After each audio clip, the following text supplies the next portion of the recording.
Grenoble, ville accessible. Le maire Michel Destot et son équipe ont reçu la sénatrice PS de l'Essonne, Claire-Lise Campion. Cette dernière s'est vue confier une mission sur l'accessibilité par le Premier ministre Jean-Marc Ayrault.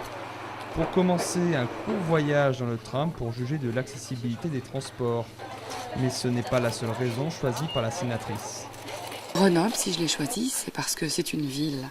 Donc la ville de Grenoble qui est exemplaire depuis longtemps en matière d'accessibilité, c'est la première des raisons qui ont guidé mon choix. Et au-delà de cela, c'était intéressant à mes yeux d'aller dans une région, dans un département, l'Isère, qui est un département de montagne, donc avec une géographie particulière qui pénalise et qui rend plus difficile les questions d'accessibilité. La visite s'est poursuivie dans des commerces primés pour leur accessibilité. Grenoble figure à la première place dans cette catégorie.